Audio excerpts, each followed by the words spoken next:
Hello student, हम 9th class की history उसके 3rd चैप्टर की शुरुआत करने जा रहे हैं। इसमें हम बात करते हैं नात्सीवाद और हिटलर। नात्सी पार्टी है, हिटलर की रही है। और यहाँ जो आपको इंसर्ट में तस्वीर दिखाई दे रही है, ये अडोल्फ हिटलर है, दुनिया के तानाशाह। और इसके बाएं और गोबल्स, तो यहाँ पे वो रखे गए हैं, अडोल्फ हिटलर, जिसकी वजह से दूसरा विश्व युद्ध हुआ था। हम बात करते हैं आगे इसके विषय में। 1945 के वसंत में हेलमुट नामक 11 वर्षीय जर्मन लड़का बिस्तर में लेटा कुछ सोच रहा था। तो मतलब एक घटना का यहाँ जिक्र किया गया है,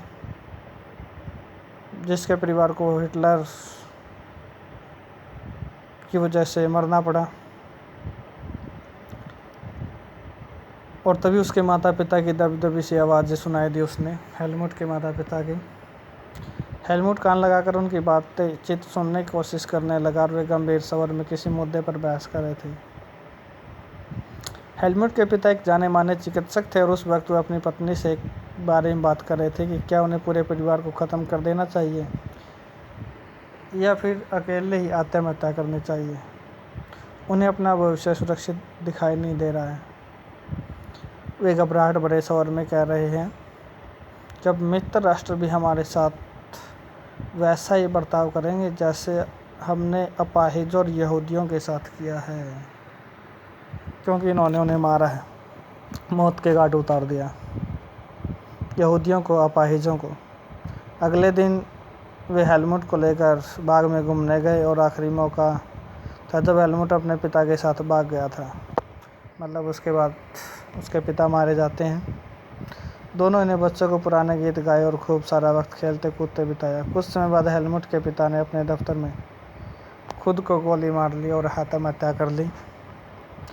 हेलमुट की यादों में वह क्षण अभी भी जिंदा था। उसके पिता के खून में बने शनिवर्दियों करके अलाव में ही जला दिया गया था। हेलमुट ने जो कुछ सुना था, वह जो कुछ हुआ, उससे उसके दिल और दिमाग पर इतना गहरा सदमा हो गया। अगले 9 साल तक वह घर में एक कोने में नहीं खा पाया, एक और भी नहीं खा पाया।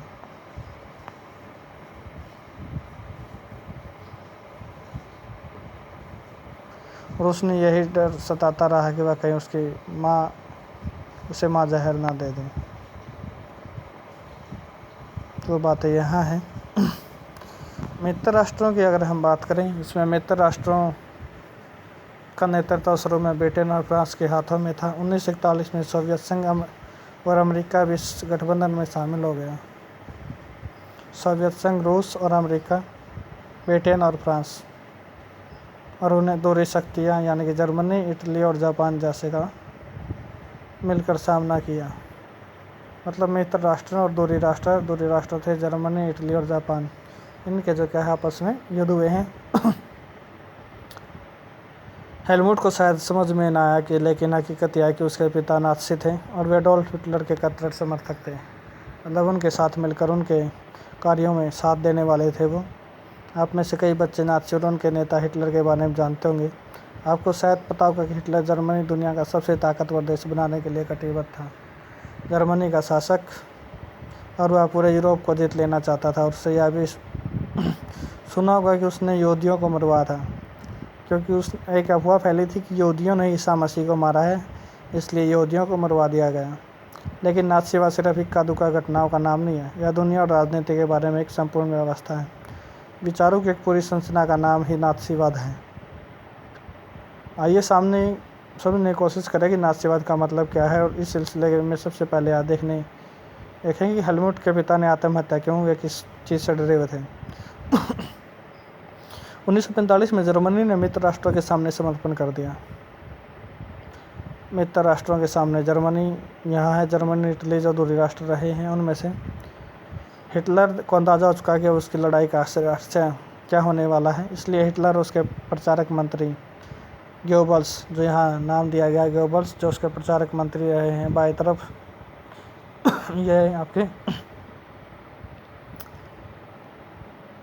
गोबल्स यहाँ ने बर्लिन में एक बंकर में पूरे परिवार के साथ अप्रैल में ही आत्महत्या कर ली। युद्ध खत्म होने के बाद न्यूरेमबर्ग में एक अंतर्राष्ट्रीय सैनिक अदालत स्थापित की गई और इस अदालत को शांति के विरुद्ध किए गए अपराध, मानवता के खिलाफ किए गए अपराध और युद्ध अपराधों के लिए नाज़ी यहूदियों पर मुकदमा चलाने के लिए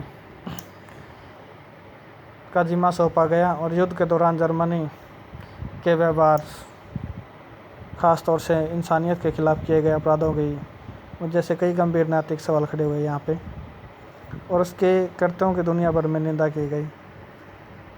जो हिटलर के कृत्य रहे हैं उनकी वजह से उसके कृत्य क्या रहे हैं उसके विषय में बात करेंगे कि उसके पिता ने आत्महत्या क्यों की, इसके पीछे रीज़न क्या रहे हैं उनके विषय में अगर हम बात करें इसमें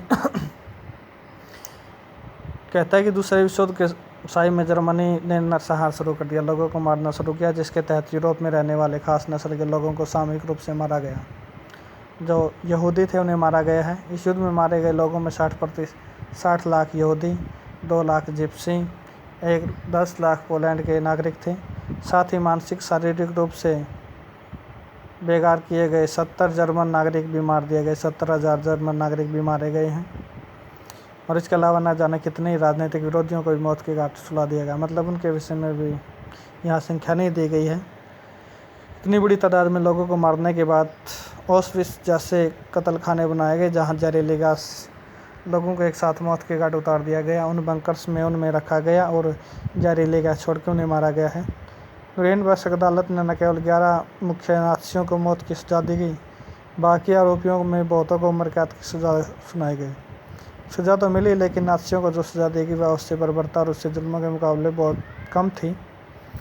असल में मित्र राष्ट्र पराजित जर्मनी पर इस बार वैसा कठोर दंड नहीं थोपना चाहते थे जिस तरह का दंड पहले विश्व युद्ध पर थोपा गया था, जिसकी वजह से दूसरा विश्व युद्ध हुआ है।